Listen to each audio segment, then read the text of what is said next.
Morning all. So as promised, my granddad's watch has been given to me this week by my nan.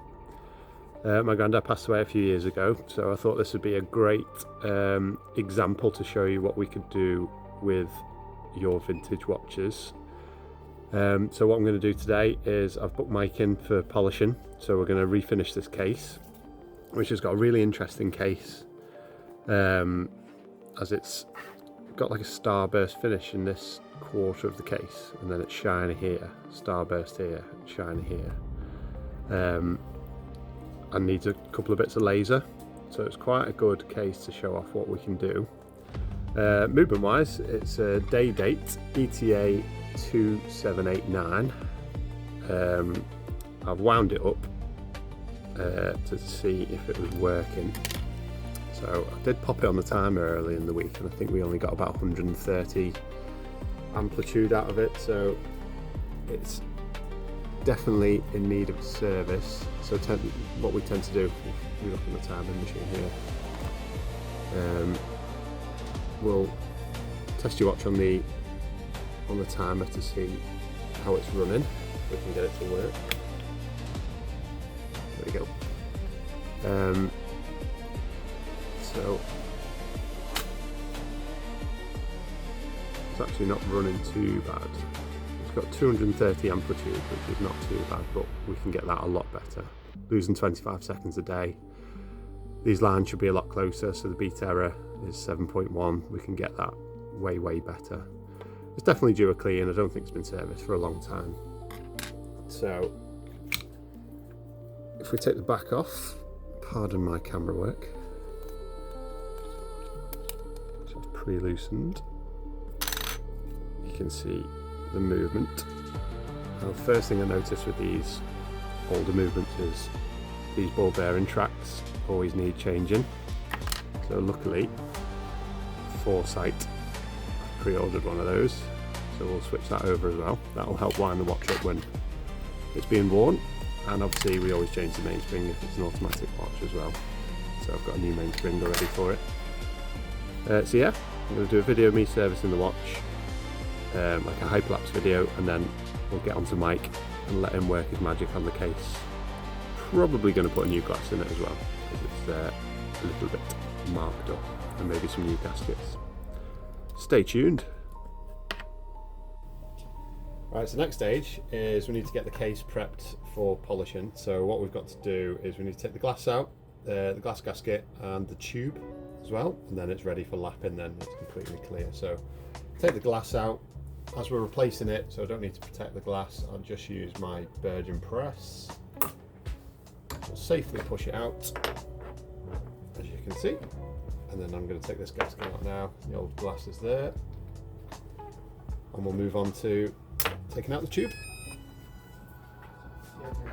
Next stage to prepare the case for the polisher is we need to take the tube out. So I've got my Horrier tool here, which is brilliant, and I've just preset it up ready to push this tube out. So just need to hold the case here and then turn this bit, push that whole tube out there.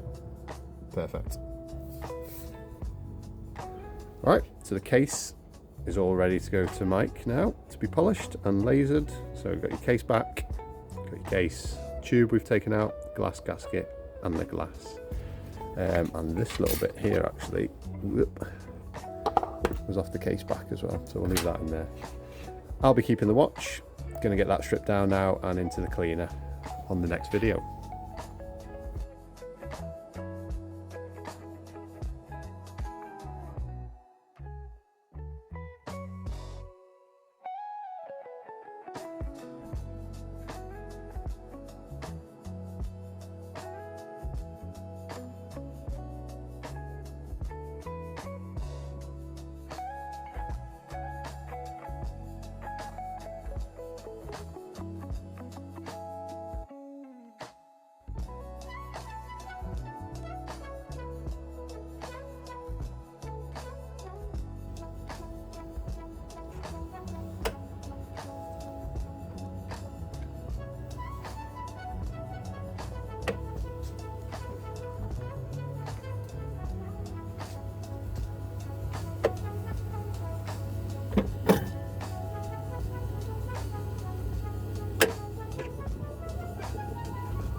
yeah. I don't gotta know, I don't better know. I don't gotta know, I don't better know. Yeah, yeah. Gotta listen, no, gotta listen, no. And I don't know how to listen, no. Yeah.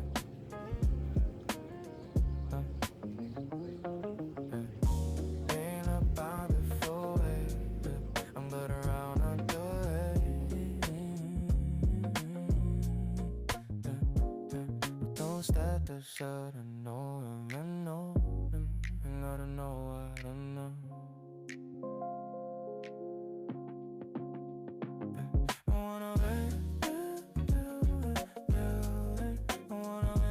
Right, so we've completed the service, it's all been polished. So I'm just checking the timing before we put the case back on. All the parts that we've changed are there, so the new rotor bearing's been changed, the case back gasket and a new glass has been fitted. Timing wise, we've got it to 280 odd amplitude, got the beat error down to 0.1, and we're looking at plus 5 seconds a day, which, if you consider that this movement came out in 1969 was the launch year, so you're talking about something that's over 50 years old, it's pretty good on the timekeeping. The whole point in replacing the rotor bearing is that that should be a lot more free now than it was before, so it should wind up a lot easier on the wrist. So yeah, pretty good job. I'll show you the outside in 2 minutes.